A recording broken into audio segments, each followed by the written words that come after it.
सभी को मेरा सादर प्रणाम। मेरा नाम है प्रियंका, पढ़ा रही हूँ आपको लाइफ साइंसेस। स्वागत करती हूँ आप सभी का हमारे यूट्यूब चैनल गुरुमंत्रा शिक्षा का ग्रंथ में। तो आज हम पढ़ने जा रहे हैं बायोलॉजिकल नाइट्रोजन फिक्सेशन। कल इसका एक तरह से समझ लीजिए पार्ट 1 हुआ था, आज ये पार्ट 2 समझ लेंगे आप।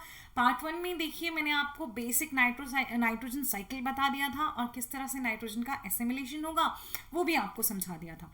अब यहाँ पे आप समझेंगे कि किस तरह से वो नोड्यूल फॉर्म होगा, कैसे जो नाइट्रोजनस कॉम्प्लेक्स होता है वो काम करेगा, ये सब आप इस लेक्चर में पढ़ेंगे पूरा डिटेल में। इसके बाद अगर आप अपना प्लांट फिजियोलॉजी का तेज एंड जाइगर का बुक भी पढ़ोगे आपको सब कुछ समझ आने वाला है, क्योंकि आप डिटेल में आपको सब कुछ यहाँ पे करवाया जाएगा। ठीक है, फाइन। चलिए देखिए, biological nitrogen fixation. Biological nitrogen fixation से ही ज़्यादातर जो एटमॉस्फेरिक नाइट्रोजन का फिक्सेशन है वो होता है। नाइट्रोजन फिक्सेशन क्या हुआ, एटमॉस्फेरिक नाइट्रोजन को अमोनियम आयन में कन्वर्ट करना है। ठीक है, तो यही हमारे पास क्या होता है, बायोलॉजिकल फिक्सेशन होता है। और यही की एंट्री पॉइंट जो है बनता है कि मॉलिक्यूलर नाइट्रोजन जो है वो कहाँ पे एंटर हो पाएगी, बायोजियोकेमिकल साइकिल्स में एंटर हो पाएगी।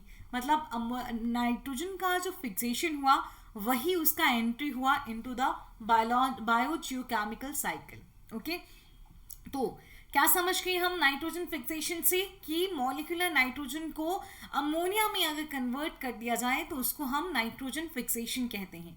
और नाइट्रोजन फिक्सेशन जो है वो एक रिडक्टिव बायोसिंथेटिक प्रोसेस है। इसमें आपको बार बार नाइट्रोजन का रिडक्शन देखने को मिलेगा। ठीक है, ओके, इमीडिएटली कि मैंने ये पूरा बना दिया है तो अब मुझे ध्यान आ रहा है कि मैंने आपको इक्वेशन जो है बायोलॉजिकल नाइट्रोजन फिक्सेशन का वो नहीं बताया है। मतलब एक इक्वेशन की फॉर्म में शायद मैं इसमें रिप्रेजेंट करना भूल गई हूँ। अदरवाइज मैंने कितना इलेक्ट्रॉन्स चाहिए, कितना प्रोटॉन आएगा, कितना अमोनिया बनेगा वो सब बताया है। बट एक इक्वेशनल फॉर्म जो है वो इंपॉर्टेंट होता है। कई बार इक्वेशन एज इट इज पूछ ली जाती है तो आप अपनी बुक से ज़रूर इक्वेशन जो है वो देख लेंगे। ठीक है, तो चलिए हम आगे पढ़ते हैं। तो जो नाइट्रोजन फिक्सेशन का काम होगा वो सिर्फ नाइट्रोजन फिक्सिंग ऑर्गेनिजम्स करेंगे और उनको हम डायएजोट्रॉप भी बोलते हैं। तो ये जो है नाइट्रोजन फिक्सिंग ऑर्गेनिज्म या डायएजोट्रॉप्स जो हैं वही नाइट्रोजन फिक्सेशन कर सकते हैं। यूकैरियोटिक ऑर्गेनिज्म जो हैं वो नाइट्रोजन फिक्सेशन नहीं कर सकते हैं। जब बायोलॉजिकल नाइट्रोजन फिक्सेशन होगा तो कम से कम 1 मोल ऑफ हाइड्रोजन बनेगा और 2 मोल बनेंगे अमोनिया के। याद रखेंगे 1 mole of hydrogen 2 moles of ammonia. ठीक, इससे आप अपना देखिए जो भी आप एंट्रेंसेस देने वाले हैं, जो भी आप टेस्ट देने वाले हैं, सब में आपके लिए ये हेल्पफुल रहेगा। तो हर एक लाइन को आप कैसे समझते रहिए कि हर एक लाइन जो है किसी ना किसी एमसीक्यू का हिस्सा है। जब भी आप कोई भी चीज पढ़ते हैं हर उस चीज को ये समझ के पढ़ा करिए कि हर एक लाइन एक एमसीक्यू का हिस्सा है, तब आप उसको ज्यादा सीरियसली लेते हैं और ज्यादा अच्छे से समझने की कोशिश करते हैं। ठीक है, तो एक मॉलिक्यूल ऑफ नाइट्रोजन जब फिक्स होगा तो उसकी फिक्सेशन के लिए 1 मोल ऑफ हाइड्रोजन बनेगा, 2 मोल्स ऑफ अमोनिया बनेंगे। अब ये जो फिक्सेशन हुआ किसका, 1 मोल ऑफ नाइट्रोजन का, किसमें, 2 मोल ऑफ अमोनिया में, उसके लिए पूरे 8 इलेक्ट्रॉन्स लगते हैं। लेकिन अगर हाइड्रोजन मॉलिक्यूल्स जो हैं वो फॉर्म ना हो रहा हो, इन दैट केस 6 इलेक्ट्रॉन्स की ही जरूरत होती है। अब ये दोनों पॉइंट भी आप याद रखेंगे कि कब 8 इलेक्ट्रॉन्स यूज हो रहे हैं, कब 6 इलेक्ट्रॉन्स यूज हो रहे हैं। अब चलिए जानते हैं नाइट्रोजिनेज कॉम्प्लेक्स के बारे में। बायोलॉजिकल जो हमारा फिक्सेशन है उसमें सबसे इंपॉर्टेंट काम जो परफॉर्म करेगा वो है नाइट्रोजिनेज कॉम्प्लेक्स। ठीक है, तो बायोलॉजिकल प्रोसेस जो होता है नाइट्रोजन का उसका कैटालिसिस होता है बाय नाइट्रोजिनेज कॉम्प्लेक्स। नाइट्रोजिनेज की एक्टिविटी के लिए मॉलिब्डेनम, वेनेडियम और आयरन जैसे कोफैक्टर्स की जरूरत पड़ती है। तो आपको 3 डिफरेंट टाइप्स के नाइट्रोजिनेसेस मिल जाते हैं अलग अलग स्पीसीज में देखने को। और ये 3 डिफरेंट टाइप के जो नाइट्रोजिनेसेस हैं ये डिफर करते हैं अपने कोफैक्टर की रिक्वायरमेंट में। मतलब हो सकता है किसी को सिर्फ आयरन का रिक्वायरमेंट हो, किसी को मॉलिब्डेनम आयरन का रिक्वायरमेंट हो और किसी को वेनेडियम आयरन का रिक्वायरमेंट हो। समझ रहे हैं ना? तो नाइट्रोजिनेज 3 डिफरेंट टाइप्स के हो सकते हैं। किसमें डिफर करते हैं? अपना कोफैक्टर रिक्वायरमेंट में डिफर करते हैं। नाइट्रोजिनेज कॉम्प्लेक्स है और इस कॉम्प्लेक्स में हमें दो प्रोटीन्स देखने को मिलती हैं। एक पहला प्रोटीन होता है डाइनाइट्रोजिनेज रिडक्टेज और दूसरा होता है डाइनाइट्रोजिनेज। समझ गए आप कि नाइट्रोजिनेज जो है एक कॉम्प्लेक्स है, इसमें कोफैक्टर, मोलिब्डेनम, वेनेडियम और आयरन चाहिए। कॉम्प्लेक्स है तो दो प्रोटीन्स हैं, डाइनाइट्रोजिनेज रिडक्टेज एंड डाइनाइट्रोजिनेज, दो प्रोटीन्स देखने को मिलती हैं। तो डाइनाइट्रोजिनेज रिडक्टेज जो है वो एक आयरन प्रोटीन है, इसमें आपको दो सब यूनिट देखने को मिलेंगी, डाइमर है ये, और वो डाइमर ब्रिज किया जाता है by iron sulphur clusters, 4 sulphur clusters. Understand? Dinitrogenase reductase क्या है? एक आयरन प्रोटीन है। ब्रिज किसके थ्रू है? जिसमें दो डाइमर, जिसमें हमें डाइमर देखने को मिलता है और ब्रिज है आयरन सल्फर क्लस्टर द्वारा। अब बात करते हैं डाइनाइट्रोजिनेज की। Dinitrogenase reductase is a dimer but dinitrogenase is a tetramer. इसमें आपको दो डिफरेंट सब यूनिट की दो कॉपीज देखने को मिलेगी, मतलब एक सब यूनिट की दो कॉपीज, दूसरी सब यूनिट की दो कॉपीज, 2 + 2 क्या बन गया? 4 बन गया। तो डाइनाइट्रोजिनेज जो है वो क्या है? एक टेट्रामर है। इसमें मोलिब्डेनम और आयरन दोनों होते हैं, तो इसको मोलिब्डेनम आयरन प्रोटीन भी कहा जाता है।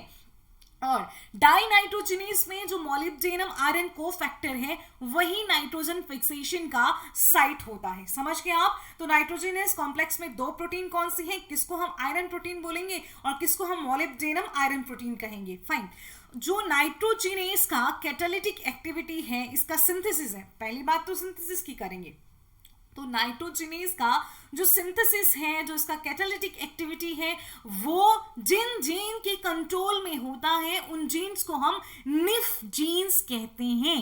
ठीक है, अब देखिए, और ऐसी जीन्स जो किसके लिए रिक्वायर्ड होती हैं? That are required for the function and regulation of nitrogenase in aerobic nitrogen fixers. ध्यान से सुनिएगा, नाइट्रोजिनेज का सिंथेसिस और कैटालिटिक एक्टिविटी निफ जीन्स पे डिपेंड करता है, लेकिन हमें एरोबिक नाइट्रोजन फिक्सर्स भी अपने एनवायरनमेंट में देखने को मिलते हैं।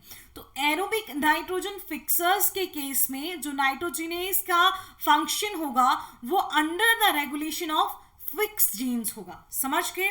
नॉर्मली निफ जीन्स जो है वो रेगुलेट करेंगी, एरोबिक नाइट्रोजन फिक्सर्स के केस में फिक्स जीन जो है वो रेगुलेट करेंगी। ठीक है, अब ये रिडक्टिव प्रोसेस है, जानते हैं हम, पहले ही पढ़ा कि जो हमारा बायोलॉजिकल नाइट्रोजन फिक्सेशन जो है वो एक रिडक्टिव प्रोसेस है। तो इस रिडक्टिव प्रोसेस के लिए हमें इलेक्ट्रॉन डोनर की ज़रूरत भी पड़ती है, और वो इलेक्ट्रॉन डोनर का काम करता है रिड्यूस्ड फेरेडॉक्सिन, और इस रिड्यूस्ड फेरेडॉक्सिन के पास एक आयरन सल्फर ग्रुप भी होता है। तो reduced ferredoxin is going to act as a electron donor, ये इलेक्ट्रॉन देगा जिसकी वजह से रिडक्शन होगा आगे। ठीक, और इसमें आयरन सल्फर सेंटर भी है। एक नाइट्रोजन का जो मॉलिक्यूल होता है उसकी रिडक्शन के लिए 16 एटीपी की जरूरत होती है। कितने? 16 ATP are required for the reduction of 1 molecule of nitrogen. देखिए, ये है आपके पास नाइट्रोजिनेज एंजाइम कॉम्प्लेक्स, देख पा रहे हैं आप अच्छे से? क्या ये नाइट्रोजिनेज एंजाइम कॉम्प्लेक्स, ये है फेरेडॉक्सिन, रेड मतलब रिड्यूस्ड, ऑक्स मतलब ऑक्सीडाइज्ड। ठीक है, तो देखिए यहाँ पे इसका ये रिडक्शन था, इस तरफ इलेक्ट्रॉन दे दिए, ऑक्सीडाइज स्टेट में जाएगा। ठीक है, अब यहाँ पे देखिए 16 एटीपी की जरूरत होगी, ऑक्सीडाइज आयरन जो है रिड्यूस्ड फॉर्म में जाएगा, फिर कहाँ जाएगा? ये आपके पास क्या है? आयरन, ये आपके पास नाइट्रोजिनेज रिडक्टेज है। ठीक, फिर आयरन और मोलिब्डेनम दोनों किसमें है? डाइनाइट्रोजिनेज में है। हालांकि नाइट्रोजिनेज रिडक्टेज 2 बार अपना काम करता है। ठीक, फिर उसके बाद इलेक्ट्रॉन्स जो हैं वो कहाँ चले जाते हैं? डाइनाइट्रोजिनेज के पास चले जाते हैं, जिसमें आयरन मोलिब्डेनम आयरन प्रोटीन होता है। ठीक है, जिसको हम मोलिब्डेनम आयरन प्रोटीन कहते हैं। तो देखिए यहाँ पे फिर क्या हुआ? एक नाइट्रोजन से फाइनली एक नाइट्रोजन को 2 अमोनिया में फिक्स किया जाता है अलॉन्ग विथ हाइड्रोजन आयन, और 8 इलेक्ट्रॉन्स और प्रोटॉन्स का जरूरत पड़ता है। 16 एटीपी जो हैं वो यूज किए जाते हैं। लेकिन आपको याद रखना है कि ये जो मोलिब्डेनम आयरन प्रोटीन है, मतलब जो डाइनाइट्रोजिनेज है, वो इनएक्टिवेट हो जाता है ऑक्सीजन में। ठीक, ये इनएक्टिवेट हो सकता है ऑक्सीजन से with half decay time in air of 10 minutes. एकदम से क्या हो जाता है, ये डिके हो जाता है। ठीक, ऑक्सीजन की प्रेजेंस में नाइट्रोजिनेस कॉम्प्लेक्स का जो आयरन मॉलिब्डेनम आयरन प्रोटीन है, और हम बोल सकते हैं जो डाई नाइट्रोजिनेस है, वो ऑक्सीजन की प्रेजेंस में इनएक्टिवेट हो जाएगा। अगर ये इनएक्टिवेट हो गया तो क्या आगे ये नाइट्रोजन का रिडक्शन कर पाएगा अमोनिया में? नहीं कर पाएगा। तो क्या नाइट्रोजन का फिक्सेशन हो पाएगा? नहीं हो पाएगा। इस बात को आप ध्यान रखेंगे। ठीक है, तो देखिए अब कुछ बात कर लेते हैं free living and symbiotic bacteria जो फिक्स करते हैं नाइट्रोजन को। ठीक है, ध्यान से देख लेंगे, और कई बार ये एग्जांपल्स में पूछ लिया जाता है तो आप आराम से समझ लीजिए। लेग्यूम्स, पैरास्पोनियम, इनमें आपको राइजोबियम की मैक्सिमम स्पीसीज जो हैं वो देखने को मिलेंगी नाइट्रोजन फिक्सेशन में। हम जानते हैं लेग्यूमिनस प्लांट्स में मेनली राइजोबियम का ही जेनेरा जो है वो रोल प्ले करता है बायोलॉजिकल नाइट्रोजन फिक्सेशन में, लेकिन ये सिम्बायोटिक है, सिम्बाइसिस में करता है। फ्रैंकिया ये एक एक्टिनोमाइसिटीज है। देखिए जो एल्डर में, सिनोथस में, कैस्टूरिना में, डाइडिस्का में, सब में क्या करेगा, नाइट्रोजन फिक्सेशन करेगा, लेकिन सिम्बायोटिक फॉर्म में। ठीक है, गुनेरा में नॉस्टॉक, गुनेरा में याद रखना ये नाम गुनेरा। आगे बताऊंगी कि गुनेरा क्यों मैंने इंपॉर्टेंट कहा, आप समझेंगे गुनेरा भी इंपॉर्टेंट है ना। ये खास बात इसके लिए है, वो खास बात आप जानेंगे। तो गुनेरा में जो नाइट्रोजन फिक्सेशन का काम करेगा वो नॉस्टॉक करेगा। कौन करेगा? नॉस्टॉक, जो कि एक साइनोबैक्टीरिया है। एजोला वाटर फर्न में नाइट्रोजन फिक्सेशन का काम करता है। Anabaena again a cyanobacteria. Sugar cane में सिम्बायोसिस के थ्रू जो नाइट्रोजन फिक्सेशन करता है वो है एसीटोबैक्टर। क्लियर और नॉट? क्लियर है। चलिए अब बात करते हैं फ्री लिविंग नाइट्रोजन फिक्सेशन की। तो नॉस्टॉक गुनेरा में सिम्बायोसिस में काम करेगा, एनाबिना गुनेरा में सिम्बायोसिस में काम करेगा। ठीक है, लेकिन फ्री लिविंग एनाबिना जो है कैलोथ्रिक्स नॉस्टॉक साइनोबैक्टीरिया है, ये फ्री लिविंग फॉर्म में भी नाइट्रोजन फिक्सेशन कर सकते हैं। कैसे कर सकते हैं ये भी हम पढ़ेंगे। ठीक है, अदर बैक्टीरिया जैसे एरोबिक आ गए, एजोस्पाइरल, एजोटोबैक्टर, विजर्निकिया, ये जो है विजर्निकिया, डर्जिया, ये सब क्या है? एरोबिक बैक्टीरिया है, नाइट्रोजन फिक्सेशन में रोल प्ले करते हैं फ्री लिविंग फॉर्म में। Facultative Bacillus, Klebsiella. ठीक है, अब फैकल्टेटिव एरोब हैं। एनारोबिक में नॉन फोटोसिंथेटिक आ गए। नॉन फोटोसिंथेटिक का मतलब है कि ये जो है क्लॉस्ट्रीडियम, मिथानोकोकस, कीमोट्रॉप्स हैं। ठीक है, और आर्की बैक्टीरियम है। फोटोसिंथेटिक में क्रोमेशियम एंड रोहोडोस्पाइरलम आ गए, तो ये फोटोसिंथेटिक हैं। इनमें से आपसे कुछ भी पूछ सकते हैं, खास तौर पे देखिए गुनेरा, एजोला, शुगरकेन। ठीक है, ये सब आप याद रखेंगे। ये भी पूछा जाता है कौन सा एरोबिक है, कौन सा एनएरोबिक है। तो एनएरोबिक के नाम भी आपको ध्यान रख लेने हैं और एरोबिक के नाम भी आपको ध्यान रख लेने हैं। ठीक है, ओके। तो मोस्ट ऑफ जो नाइट्रोजन फिक्स होगी वो कौन करेगा? प्रोकैरियोट्स करेंगे। अभी के अभी सारे के सारे प्रोकैरियोट्स में आपके बारे में हमने पढ़ा। मोस्टली जो नाइट्रोजन फिक्सिंग होंगे वो प्रोकैरियोट्स होंगे, फ्री लिविंग हो सकते हैं सॉइल में। कुछ एक जो मोस्टली फ्री लिविंग स्टेट में ही नाइट्रोजन फिक्सेशन करेंगे। कुछ एक सिम्बायोटिक एसोसिएशन रखेंगे हायर प्लांट्स के साथ, जिसमें प्रोकैरियोट जो है डायरेक्टली होस्ट प्लांट को फिक्स्ड नाइट्रोजन देगा और बदले में कुछ न्यूट्रिएंट्स एंड कार्बोहाइड्रेट्स लेगा। समझ गए? सिम्बायोटिक एसोसिएशन होगा प्रोकैरियोट्स का हायर प्लांट्स के साथ, जिसमें प्रोकैरियोट डायरेक्टली फिक्स्ड नाइट्रोजन किसको देंगे? देंगे किसको? प्लांट को, और बदले में लेंगे न्यूट्रिएंट एंड कार्बोहाइड्रेट। हमने पढ़ा था यूकैरियोट्स नाइट्रोजन फिक्सेशन नहीं करते हैं। सिम्बायोटिक नाइट्रोजन फिक्सिंग प्रोकैरियोट्स जो होते हैं वो नोड्यूल फॉर्मेशन कर भी सकते हैं, नोड्यूल फॉर्मेशन नहीं भी कर सकते हैं। बट मोस्टली जो सिम्बायोटिक एसोसिएशंस होती हैं उनमें हमें नोड्यूल फॉर्मेशन देखने को मिलता है। और नोड्यूल फॉर्मेशन ज्यादातर जो लैग्यूम प्लांट्स हैं उनमें होता है, और लैग्यूम प्लांट्स में भी ज्यादातर जो नोड्यूल्स बनते हैं वो रूट्स में बनते हैं। लेकिन कुछ एक में क्या हो सकता है, किसमें बन सकते हैं, स्टेम पे भी नोड्यूल फॉर्मेशन हो सकता है, जैसे कि सिस्बेनिया। गुनेरिया में जो मैंने कहा गुनेरिया इंपॉर्टेंट है, उसमें स्टेम ग्लैंड्स देखने को मिलती हैं। क्या देखने को मिलते हैं गुनेरा में, जो गुनेरा आपने पीछे पढ़ा था, शायद मैं आगे उसको ऐड करना भूल गई हूँ, तो गुनेरा में हमको स्टेम ग्लैंड्स जो हैं वो देखने को मिलती हैं। ठीक है, चलिए नोड्यूल फॉर्मेशन जो है वो नॉन लेग्यूम्स में भी होता है। सिम्बायोटिक, हमने कहा सिम्बायोटिक एसोसिएशन में नोड्यूल बन भी सकता है, नोड्यूल नहीं भी बन सकता है। मोस्ट ऑफ द जो लेग्यूम्स हैं उनमें नोड्यूल बनता है, लेकिन सिस्बेनिया एक लेग्यूम है, लेकिन इसमें जो नोड्यूल बनेगा वो स्टेम पे बनेगा, मोस्टली रूट पे बनता है। कुछ एक नॉन लेग्यूम्स में भी क्या होता है, नोड्यूल बनता है, एलस, मारिका, कैस्यूरिना। और इन सब नॉन लेग्यूम में कौन सिम्बायोट होता है, एक्टिनोमाइसिटीज, जो एक एक्टिनोमाइसिटीज होता है जो की है जिनस फ्रैंकिया का। देखिए जो राइजोबियम है, फ्रैंकिया है, दोनों फ्री लिविंग बैक्टीरिया होते हैं, नाइट्रोजन फिक्सेशन के लिए ही सिम्बाइसिस में जाते हैं। ठीक, एनाबिना जो है वो वाटर फर्न एजोला की फ्रॉन्ड्स, लीव लाइक स्ट्रक्चर जो होते हैं उस पे पोर्स होते हैं, उनमें रहता है, लेकिन नोड्यूल का फॉर्मेशन नहीं करता है। तो यहाँ पे ये स्लाइड हमें बताता है कि नोड्यूल फॉर्मेशन हो भी सकता है, नोड्यूल फॉर्मेशन नहीं भी हो सकता सिम्बाइसिस में, लेकिन ज्यादातर केसेस में जो है वो नोड्यूल फॉर्मेशन देखने को मिलता है। नोड्यूल फॉर्मेशन लेग्यूम्स में भी हो सकता है, नॉन लेग्यूम्स में भी हो सकता है, रूट्स में भी हो सकता है, और कई बार हमें स्टेम में भी, जैसे कि सिस्बेनिया के केस में हमको स्टेम में नोड्यूल फॉर्मेशन दिखाई दिया। क्लियर? अब नाइट्रोजन फिक्सेशन के लिए एनारोबिक कंडीशंस चाहिए होती हैं। ठीक है, क्योंकि अभी मैंने कहा था कि ध्यान से सुन लो इस पॉइंट को। सुना था ध्यान से या नहीं सुना था? नाइट्रोजन फिक्सेशन के लिए कैसी कंडीशंस चाहिए, एनारोबिक कंडीशंस चाहिए।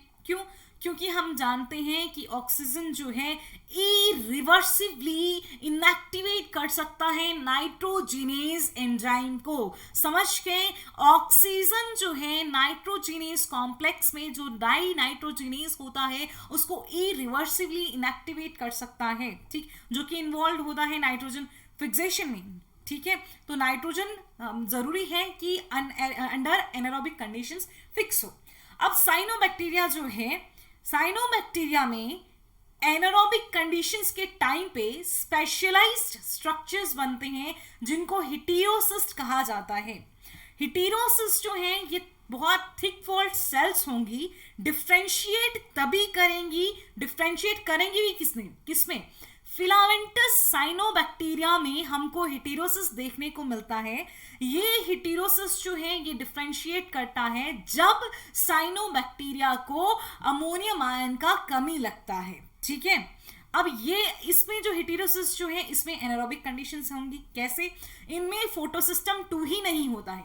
फोटोसिस्टम 2 जो है वो ऑक्सीजन प्रोड्यूसिंग फोटोसिस्टम होता है क्लोरोप्लास्ट का, बट इनमें फोटोसिस्टम 2 ही नहीं है, तो साइनोबैक्टीरिया जो है वो जनरेट नहीं कर सकते ऑक्सीजन। मतलब कब नहीं कर सकते? जब हेटेरोसिस का फॉर्मेशन हो। ठीक है, तो हेटेरोसिस जो है लगता है कि ये एक अडेप्टेशन है नाइट्रोजन फिक्सेशन के लिए। ठीक है, क्योंकि ये जो एरोबिक साइनोबैक्टीरिया है ना, तो वो उनके लिए मुश्किल होता है क्या नाइट्रोजन फिक्स करना। तो एरोबिक होगा साइनोबैक्टीरिया, लेकिन उनमें हेटेरोसिस्ट होगा। हेटेरोसिस्ट में फोटोसिस्टम 2 ही नहीं होगा, तो फोटोसिस्टम 2 नहीं होगा तो वो बायोलॉजिकल नाइट्रोजन फिक्सेशन कर पाएंगे।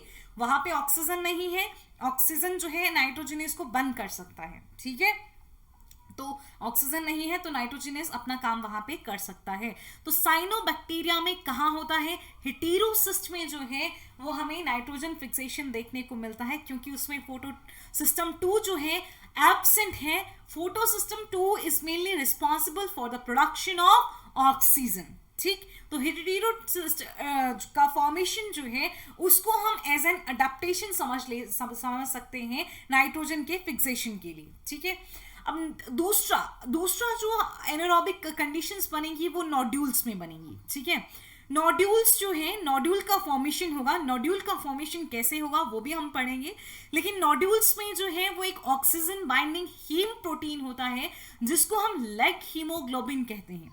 लेग हीमोग्लोबिन जो है वो आपको इन्फेक्टेड, जिस नोड्यूल में बैक्टीरियल इन्फेक्शन हो चुका है उस नोड्यूल के साइटोप्लाज्म में हमको लेग हीमोग्लोबिन देखने को मिलता है।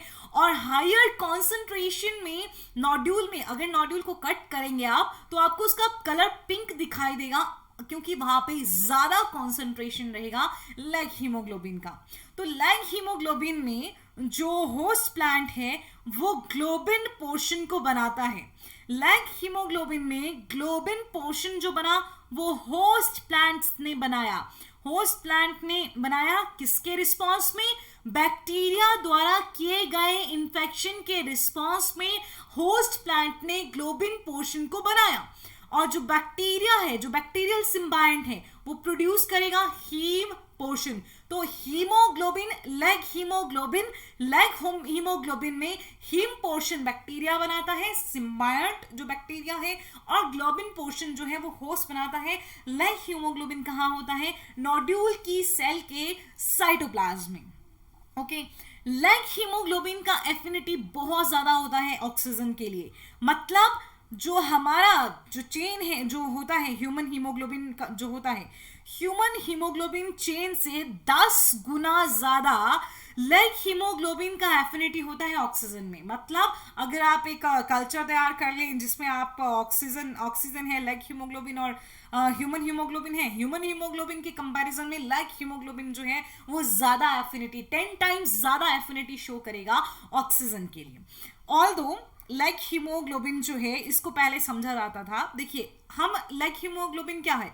एक ऑक्सीजन का स्कैवेंजर कहा जाता है, जो अपने आप में ये खा लेता है ऑक्सीजन को, अपने अंदर ले लेता है ऑक्सीजन को। ठीक, अब इसकी वजह से क्या होगा? नाइट्रोजन फिक्सेशन भी अच्छे से हो पाएगी, लेकिन नोड्यूल को जो है, बाकी नोड्यूल को जो है तो वो चाहिए रेस्पिरेशन के लिए थोड़ा ऑक्सीजन। ठीक, तो पहले क्या कहा जाता था कि लेग और हीमोग्लोबिन जो है वो क्या करता है? Thought to provide a buffer for nodule oxygen. ठीक है, नोड्यूल ऑक्सीजन को खा लेता है, उसको न्यूट्रल कर देता है। लेकिन रिसेंट स्टडीज बताती हैं कि ये सिर्फ ऑक्सीजन को स्टोर कर लेता है ताकि नोड्यूल रेस्पिरेशन को कुछ देर के लिए क्या कर सके? उसको सपोर्ट कर सके। समझ गए? तो ये देखिए मेन पॉइंट ये भी है कि कई बार अगर ये पॉइंट हमारे सामने आ जाए तो हम गलत कर सकते हैं, क्योंकि अगर हमें ध्यान नहीं है तो लेकिन नोड्यूल जो है ये क्या कर सकता है? ये ऑक्सीजन को स्टोर कर सकता है। क्या करेगा? ऑक्सीजन को स्टोर कर लेगा ताकि नोड्यूल रेस्पिरेशन को कुछ देर के लिए क्या कर सके? ये नोड्यूल का जो रेस्पिरेशन है उसको सपोर्ट कर सके। अगर आपको साइड वाइज से थोड़ी सी भी कोई सी भी आवाज़ आ रही है तो please I apologize for it, क्योंकि थोड़ा सा यहाँ आसपास के बच्चे थोड़ा शांति से नहीं बैठ रहे हैं, तो आपको भी बिल्कुल शांति से नहीं बैठना है, अपना फुल प्रिपरेशन करनी है। ठीक है, इसके साथ ही its function is to help transport oxygen to the respiring symbiotic bacterial cells in a manner analogous to hemoglobin transporting oxygen to respiring tissues in animals। इसके साथ ही इसका फंक्शन क्या है? देखिए इसका फंक्शन क्या है? ट्रांसपोर्ट करना ऑक्सीजन को to respiring symbiotic bacterial cells. ठीक, बिल्कुल कैसे मैनर में? जैसे हीमोग्लोबिन ट्रांसपोर्ट करता है ऑक्सीजन को to the respiring tissue in animals. ठीक है, चलिए अब ये जो सिम्बाइसिस है इसके लिए कुछ एक्सचेंज सिग्नल चाहिए होते हैं। अब हमने पढ़ लिया कि नोड्यूल फॉर्मेशन होगा, क्यों होगा, क्या रहेगा उसमें, है ना। लेकिन नोड्यूल फॉर्मेशन होगा कैसे? नोड्यूल फॉर्मेशन के लिए कुछ सिग्नल चाहिए होते हैं। ठीक है, तो सिम्बाइसिस जो होता है लेग्यूम में और राइजोबिया में वो ऑब्लिगेटरी नहीं है। लेग्यूम सीडलिंग जर्मिनेट कर सकता है बिना एसोसिएशन विद राइजोबियम में। ठीक है, और अपने through out the life cycle वो अनएसोसिएटेड भी रह सकता है राइजोबियम से। राइजोबियम भी एक फ्री लिविंग ऑर्गेनिज्म की तरह जो है वो सॉइल में रह सकता है। लेकिन जब नाइट्रोजन लिमिटेड कंडीशन में होता है तब सिम्बायंट जो है वो क्या करता है? वो सिग्नल ढूंढता है। देखिए, under nitrogen limited condition however the symbiont seek out one another through an elaborate exchange of signals. अब क्या होता है कि अगर नाइट्रोजन लिमिटेड कंडीशन में है तो सिम्बायंट, दोनों सिम्बायंट ही तो हैं, चाहे प्लांट है चाहे राइजोबिया है, दोनों सिम्बायंट जो है वो एक दूसरे को ढूंढते हैं कि कहाँ हो, जरूरत है तुम्हारी, तो वो कुछ सिग्नल को एक्सचेंज करते हैं। अब सिग्नलिंग प्रोसेस जो होगा, ठीक, उसके बाद होगा इन्फेक्शन। ठीक है, and the development of nitrogen fixing nodules involves specific genes in both the host and the symbiont. Signal चले गए, सिग्नल के बाद इन्फेक्शन भी होगा और नोड्यूल की फॉर्मेशन के लिए जो है कुछ स्पेसिफिक जीन्स भी काम करेंगी दोनों होस्ट में और सिम्बायंट में. तो देखिए जो प्लांट में नोड्यूल की फॉर्मेशन के लिए स्पेसिफिक जीन्स होंगी उनको कहा जाता है नोड्यूलिन और नॉट जीन्स. ठीक है, देखिए एन नोड्यूलिन एन कैपिटल है. ठीक, राइजोबियल जीन्स जो हैं जो पार्टिसिपेट करती हैं नोड्यूल फॉर्मेशन में उनको कहा जाता है नोड्यूलेशन जीन्स. तो प्लांट जीन्स जो कि नोड्यूल के लिए स्पेसिफिक होंगी नोड्यूलिन और जो राइजोबियल जीन स्पेसिफिक होंगी नोड्यूल फॉर्मेशन के लिए वो नोड्यूलेशन जीन्स होती हैं. तो nod genes are classified as common nod genes और होस्ट स्पेसिफिक नॉट जीन्स. ठीक है, तो नॉट जीन्स मतलब बैक्टीरिया की जो नॉट जीन्स हैं इनको क्लासिफाई किया जाएगा कॉमन नॉट जीन्स की तरह और होस्ट स्पेसिफिक नॉट जीन्स की तरह. तो देखिए जो कॉमन नॉट जीन्स होंगी वो कौन कौन सी होगी, ज्यादा फास्ट हो रहा होगा थोड़ा सा स्लो कर लीजिएगा. कॉमन नॉट जीन्स कौन कौन सी हैं, जैसे नॉट ए हो गया, बी हो गया, सी हो गया. ठीक है, ये सारे की सारे राइजोबियल स्ट्रेन में पाई जाएंगी. लेकिन होस्ट स्पेसिफिक नॉट आ गया आपके पास nod P, Q, nod H, even F, E and L. ठीक है, ये अलग अलग राइजोबियल स्पीसीज में अलग अलग होंगी और होस्ट रेंज को डिटरमाइन करेंगी. लेकिन इनमें क्या होता है, यहाँ पे नॉट डी नहीं बताया गया है. नॉट डी जो है इन सारी नॉट जीन्स के लिए रेगुलेटरी जीन होती है जो कि कॉन्स्टिट्यूटिवली मतलब लगातार खुद को एक्सप्रेस करती है और इस नॉट जीन का जो प्रोडक्ट होगा वही प्रोडक्ट जो है बाकी की सारी नॉट जीन्स की ट्रांसक्रिप्शन को रेगुलेट करता है. समझ गए आप, ये जो रेगुलेटरी नॉट जीन है कॉन्स्टिट्यूटिवली एक्सप्रेस होती है और इसी का प्रोडक्ट जो है बाकी सारी नॉट जीन्स के ट्रांसक्रिप्शन को रेगुलेट करता है. ठीक है, समझ के सारी नॉट जीन के बारे में.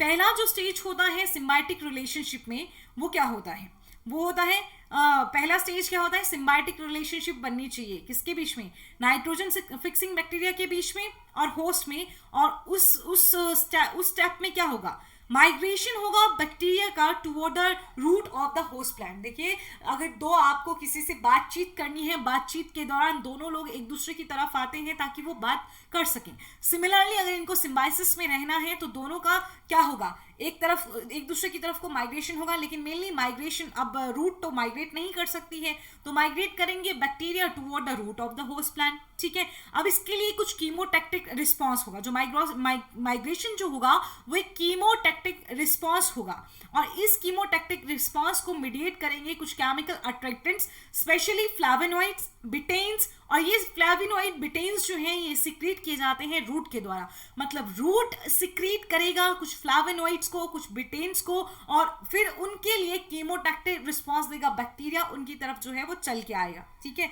ये अट्रैक्टेंट जो होते हैं राइजोबियम में नॉट जीन, स्मॉल एन रहेगा यहाँ पे, नॉट जीन को, नॉट प्रोटीन्स को, नॉट प्रोटीन है ये जीन नहीं है, नॉट डी प्रोटीन्स को एक्टिवेट कर देते हैं. तो फ्लैवेनॉइड्स और बिटेन्स राइजोबियम में जो नॉट प्रोटीन्स हैं उनको एक्टिवेट कर देंगे और वो प्रोटीन्स जो हैं वो इंड्यूस करेंगी transcription of other nod genes. ठीक है, जितनी भी नॉट जीन्स हैं उनमें आपको नॉट ऑपेरोन देखने को मिलेगा. ठीक है, जो नॉट ऑपेरोन होगा वो नॉट डी में भी रहेगा. सारी की सारी नॉट जीन्स में नॉट ऑपेरोन रहेगा.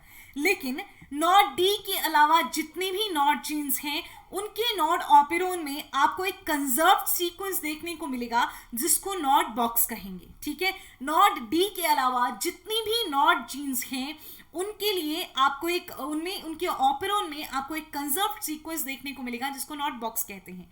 अब नॉट डी इस नॉट बॉक्स के साथ बाइंड करता है और तब बाकी की सारी नॉट जीन्स का ट्रांसक्रिप्शन को इंड्यूस करता है. समझ गए. अब जैसे 3 नॉट जीन्स हैं, नॉट ए बी सी, वो फिर उनके ट्रांसक्रिप्शन हो गया तो बदले में एंजाइम्स आएंगे. जैसे nod A enzyme, nod B enzyme, nod C enzyme आएंगे. ठीक है, जो फिर आगे बेसिक स्ट्रक्चर का जो नोड्यूल फॉर्मेशन है उसमें रोल प्ले करने लगेंगे. नॉट फैक्टर्स जो होते हैं ये लिपो कीटो ओलिगोसेकेराइड्स हैं, मतलब काइटिन के डेरिवेटिव्स हैं. क्या है, nod factors are lipo chito oligosaccharides derivatives of chitin और राइजोबिया, नॉट राइजोनिया. राइजोबिया में बने होते हैं beta 1,4, not 1,1, it's beta 1,4 linked acetyl D glucosamine से 1,4 not 1,1 it's 1,4 beta 1,4 linked lipo chito oligosaccharides होते हैं, ये 1,1 linked N acetyl D glucosamine से बने होते हैं।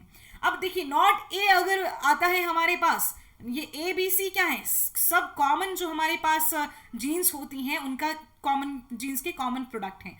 तो नॉट ए का काम क्या होता है, नॉट ए एक एंजाइम है, ये एक एन एसिटाइल ट्रांसफरेज है, ये मैच तो फॉलोइंग में आ जाएगा आपको। नॉट ए क्या है, एन एसिटाइल ट्रांसफरेज है जो फैटी एसाइल चेन का एडिशन करवाता है। एसिटाइल ट्रांसफरेज क्या करवाएगा, फैटी असाइल चेन का एडिशन करवाएगा। नॉट ए का काम क्या है, ये एक एन एसिटाइल ट्रांसफरेज है जो कैटालाइज करता है addition of fatty acyl chain. Nod B का काम क्या है, काइटिन ओलिगोसेकेराइड डी एसिटाइलेज। अब ये क्या हो गया, डी एसिटाइलेज हो गया जो रिमूव करेगा एसिटाइल ग्रुप को, कहां से, नॉन रिड्यूसिंग शुगर के टर्मिनल एंड से। नॉट सी क्या हो गया, ये काइटिन ओलिगोसेकेराइड सिंथेज है जो क्या करेगा, लिंक करेगा बहुत सारे N acetyl D glucosamine monomers को और लिपो कीटो ओलिगोसेकेराइड्स बनाता है। नॉट फैक्टर इसी से तो बने हुए हैं। तो नॉट ए बी सी अपना रिस्पेक्टिव रोल प्ले करेंगे। अब ये हमारे पास आते हैं हो specific. Not E not F जो हैं वो किसको डिटरमाइन करती हैं, वो बताती हैं कि फैटी असाइल चेन का लेंथ कितना होना चाहिए और कितना इनमें सैचुरेशन होना चाहिए। ठीक है, तो length and degree of saturation जो है फैटी असाइल चेन का वो डिटरमाइन किया जाता है not E and not F के द्वारा। नॉट एल क्या करती है, नॉट एल जो है वो नॉट फैक्टर्स की होस्ट स्पेसिफिसिटी को इन्फ्लुएंस करती है। कैसे, वो जो रिड्यूसिंग और नॉन रिड्यूसिंग जो मॉइटीज हैं काइटिन की बैकबोन में, उनके लिए सब्सटीट्यूशन ऐड करती हैं, उनका सब्सटीट्यूट ऐड करती हैं। रिड्यूसिंग और नॉन रिड्यूसिंग मॉइटीज जो होती हैं काइटिन की बैकबोन में, उनके लिए स्पेसिफिक सब्सटीट्यूट ऐड करके नॉट एल जो है नॉट फैक्टर्स की होस्ट स्पेसिफिसिटी को इन्फ्लुएंस करता है। क्लियर, बिल्कुल क्लियर, फाइन। अब बात करते हैं नोड्यूल फॉर्मेशन में। तो ये सारे नॉट फैक्टर्स जो हैं ये इंड्यूस कर देंगे रूट हेयर का कर्लिंग। ठीक, अब रूट हेयर कर्ल होगा, आगे आप डायग्राम देखेंगे, रूट हेयर कर्ल होगा और फिर ट्रिगर होगा प्लांट का सेल डिवीजन। राइजोबिया जो है वो क्या हो जाएगा, एक छोटे से कंपार्टमेंट में एनक्लोज हो जाएगा। वो कंपार्टमेंट बना होगा कर्लिंग के थ्रू। कर्लिंग के थ्रू जो है कंपार्टमेंट बनेगा, राइजोबियम उस कंपार्टमेंट में एनक्लोज हो जाएगा। फिर क्या होगा, जो रूट हेयर जो होगा उसका सेल वॉल जो होगा वो डिग्रेड होता रहेगा। रूट हेयर का सेल वॉल जो है डिग्रेड होगा in response to nod factors. ठीक, नॉट फैक्टर्स के रिस्पॉन्स में रूट हेयर का सेल वॉल डिग्रेड होता जाएगा और बैक्टीरियल जो सेल्स हैं वो कहाँ चली जाएंगी, अब आउटर सरफेस से प्लाज्मा मेम्ब्रेन तक पहुंच जाएंगी। कहाँ पहुंच जाएंगी, प्लाज्मा मेम्ब्रेन तक पहुंच जाएंगी। देखिए, the cell wall of the root hairs degrade in this region. Curling वाले रीजन से आगे जब चला तो अब सेल वॉल जो रूट हेयर का है वो डिग्रेड होने लगा, also in response to nod factors, allowing the bacterial cell direct access to the outer surface of the plant plasma membrane। Plant की प्लाज्मा मेम्ब्रेन पे डायरेक्ट एक्सेस मिल चुका है बैक्टीरिया को, किसकी वजह से, सेल वॉल की डिग्रेडेशन की वजह से। अब इसके बाद क्या होगा, बैक्टीरिया का बिल्कुल उनको अपना हक मिल गया प्लाज्मा मेम्ब्रेन पे।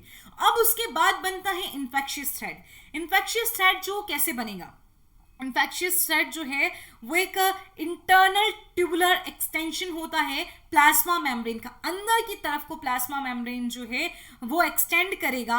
ठीक, और ये प्रोड्यूस होता है bye the fusion of Golgi derived membrane vesicle at the site of infection. ठीक है, अब इन्फेक्शियस थ्रेड बनेगा, अंदर की तरफ को प्लाज्मा मेम्ब्रेन चलेगा, धीरे धीरे गोल्जी से बने हुए जो मेम्ब्रेन वेसिकल्स हैं वो फ्यूज होते रहेंगे इन्फेक्शन वाली साइड पे। ठीक, और अंदर को एक इन्फेक्शियस थ्रेड जो है वो बन जाएगा। थ्रेड जो है ग्रो करेगा at its tip by the fusion of secretory vesicle to the end of the tube. ठीक, कंटिन्यूसली जो है वो क्या करता रहेगा, हमारे पास जो थ्रेड है वो ग्रो करता रहेगा by the fusion of secretory vesicles. अब ये पहुंच जाएगा रूट कॉर्टेक्स में नियर द जाइलम। अब जो नियर द जाइलम के पास पास जो कॉर्टेक्स की सेल्स होंगी, कॉर्टिकल सेल्स जो हैं वो डिफ्रेंशिएट करेंगी डिवाइड करना शुरू करेंगी और एक अलग सा एरिया बना देंगी जिसको हम नोड्यूल प्रिमोडियम कहेंगे, और इसी से नोड्यूल डेवलप करेगा। रूट कॉर्टेक्स में पहुंच गए, रूट कॉर्टेक्स में कॉर्टिकल सेल्स डी डिफ्रेंशिएट होंगी, डिफ्रेंशिएट नहीं होंगी, पहले वो क्या थी, डिफ्रेंशिएट हो चुकी थी। अब रूट कॉर्टेक्स में जैसे जैसे डीप जाता रहेगा तो डी डिफ्रेंशिएट हो जाएंगी कॉर्टिकल सेल्स। कॉर्टिकल सेल्स की डीप डिफ्रेंशिएशन होगी मतलब वो डिवाइड करना शुरू करेंगी, डिवाइड करना शुरू करेंगी मतलब वहां पे बहुत सारी सेल ऐड हो रही हैं, और वो जो सेल ऐड होंगी वो नोड्यूल प्रिमोडियम की तरह काम करेंगी जिससे नोड्यूल का फॉर्मेशन होगा। अब नोड्यूल प्रिमोडिया जो है वो प्रोटोजाइलम पोल्स जो होते हैं, रूट में हो रहा है ये, तो रूट के वेस्कुलर बंडल में जो प्रोटोजाइलम पोल होगा उसके अपोजिट में नोड्यूल प्रिमोडिया बनेगा। यूरिडीन जो है कॉर्टेक्स में डिफ्यूज होता है वो, और फिर स्टिमुलेट करता है डिवीजन को और वहां नोड्यूल बनता है प्रॉपर, ठीक। बाद में उस नोड्यूल का जो उसको ब्लॉक किया जा सकता है बाय इथाइलिन। इथाइलिन पेरिसाइकिल में बनता है लेकिन डिफ्यूज हो जाता है कहाँ को, ये कॉर्टेक्स में डिफ्यूज होता है। तो मतलब प्रिमोडियम बना, प्रिमोडियम कैसे बना, जैसे जैसे इन्फेक्शियस थ्रेड आया, इन्फेक्शियस थ्रेड के आने के बाद कॉर्टेक्स की सेल डी डिफ्रेंशिएट हुई और वहां पे डिवीजन शुरू हुआ। डिवीजन के बाद नोड्यूल प्रिमोडियम बना जिससे कि क्या बनेगा, नोड्यूल बनेगा। यूरिडीन आया कॉर्टेक्स में, उसने स्टिमुलेट किया और डिवीजन को, और आपका नोड्यूल प्रिमोडियम से और क्या बन जाएगा आगे, और पूरा नोड्यूल बन जाएगा। फिर बाद में इस नोड्यूल फॉर्मेशन के डिवीजन को जो है वो रोक सकता है इथाइलिन। इथाइलिन जो है वो पेरिसाइकिल में बनता है, ठीक है। अब ये देखिए, इन्फेक्टेड सेल में राइजोबिया भी डिवाइड करेगा, एनलार्ज करेगा। ये देखिए, ये पहले राइजोबिया है रूट हेयर्स पे, इन्होंने रूट हेयर का कर्लिंग कर दिया। कर्लिंग के बाद ये देखिए infection thread membrane fuses with a cell membrane के साथ फ्यूज कर गया, ठीक है। फिर ये और आगे बढ़ा, अब ये फाइनली कॉर्टेक्स में बढ़ गया। अब यहाँ पे वेसिकल्स बन गए जिनमें क्या बनेगा, राइजोबिया, ठीक। तो अब राइजोबिया भी डिवाइड करेंगे, एनलार्ज करेंगे और बैक्टीरोइड बनाएंगे। लेकिन बैक्टीरोइड जो है वो साइटोसोल से सेपरेटेड होते हैं। कैसे, with the help of bacteroid membrane, जिसको पेरीबैक्टीरोइड मेम्ब्रेन भी कहा जाता है। और इस तरह के नोड्यूल्स जो हैं वो आपको देखने को मिलते हैं। क्लियर, तो ये हो गया नोड्यूल फॉर्मेशन। और नोड्यूल फॉर्मेशन में कैसे डाइनाइट्रोजिनेज जो है, फिर कैसे नाइट्रोजन को फिक्स, बैक्टीरिया जो है नाइट्रोजन को फिक्स करके किस तरह से प्लांट को देगा, किस तरह से असिमिलेशन रहेगा, वो आपको पूरा पिछली वीडियो में भी और यहाँ भी पीछे सब कुछ पढ़ा दिया गया है, ठीक है। अब देखिए, अब ट्रांसपोर्ट कैसे होता है नाइट्रोजन का, अमोनिया बनता है ना। देखिए, नाइट्रोजन फिक्सिंग लेग्यूम्स, उनको डिवाइड किया जाता है अमाइड एक्सपोर्टर्स में और यूराइड एक्सपोर्टर्स में, on the basis of composition of xylem sap, कि उनके जाइलम सैक में अमाइड है या फिर यूराइड है।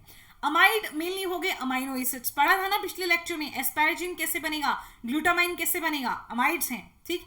ये मेनली एक्सपोर्ट किए जाते हैं बाय टेम्परेट रीजन लेग्यूम, मतलब टेम्परेट रीजन में जो लेग्यूम्स होते हैं उनमें मेनली ट्रांसपोर्ट होता है अमाइड्स का, जैसे कि पाइसम हो गया, क्लोवर, ट्राइफोलियम हो गया, ब्रॉडविन, वीसिया हो गया, लेंटिल्स, लेंस बोलते हैं हम। यूरिड्स जो हैं, यूरिड्स एक्सपोर्ट किए जाते हैं उन लेग्यूम्स के द्वारा जो ट्रॉपिकल ओरिजिन के हैं, जैसे सोयाबीन, ग्लाइसिन, किडनी बीन को हम फेजियोलस बोलेंगे, पीनट को अरैकिस हाइपोजिया, साउदर्न पी को विग्ना, ठीक है। अब 3 मेजर यूरिड्स जो हैं वो होते हैं allantoin, allantoic acid and citrulline. ये एलेंटोइन जो है ये पेरोक्सिसोम में बनता है यूरिक एसिड से, और एलेंटोइक जो है वो एलेंटोइन से ही बनता है लेकिन एंडोप्लाज्मिक रेटिकुलम में, ठीक। सिट्रुलिन का कंफर्म नहीं है कि ये कैसे कहाँ बनेगा। और ये जो तीनों कंपाउंड्स होते हैं अल्टीमेटली रिलीज हो जाते हैं जाइलम में और ट्रांसपोर्ट होते हैं शूट को, जहां पे इनको रैपिडली कैटाबोलाइज किया जाता है टू अमोनियम। और अमोनियम कैसे फिर आगे अमाइनो एसिड में चेंज होगा ये भी आप जानते हैं। तो अमाइड्स किसी किसी में यूराइड्स होंगे, फिर वो बाद में अमाइड्स में कन्वर्ट होते हैं। किसी किसी प्लांट में डायरेक्ट क्या बने होंगे, अमाइड्स ही बने होंगे। तो ये हुआ पूरा नाइट्रोजन फिक्सेशन। कुछ भी पॉइंट समझ नहीं आएगा कमेंट डाउन करिए, कमेंट सेक्शन में मैं आपको बहुत अच्छे से समझाऊंगी। वीडियो को देखिए, सीधा बोलती हूँ, डिसलाइक करने से पहले जरूर एक बार बताइए कमेंट सेक्शन में क्या पॉइंट आपको समझ नहीं आया। मैं आपको पूरी कोशिश करूंगी समझाने की। और आप अनअकैडमी पे सब्सक्रिप्शन ले सकते हैं अपने CISIR की प्रिपरेशन के लिए, जहां पे आपको ये सब पे करना पड़ेगा। और यहाँ से 10% ऑफ लेने के लिए आप रेफरल कोड यूज कर सकते हैं नेहा। उसके अलावा हमारा चैनल भी सब्सक्राइब करिए, और जहां आप हमें फॉलो करना चाहते हैं वहां हमें फॉलो करने के लिए प्लीज जाइए डिस्क्रिप्शन बॉक्स में, वहां आपको लिंक्स मिल जाएंगे जहां भी आपको फॉलो करना है। और अगर आपको वीडियो पसंद नहीं है तो आपकी इच्छा है, करिए लाइक या ना करिए, एटलीस्ट डिसलाइक तो अननेसेसरली मत करना। बहुत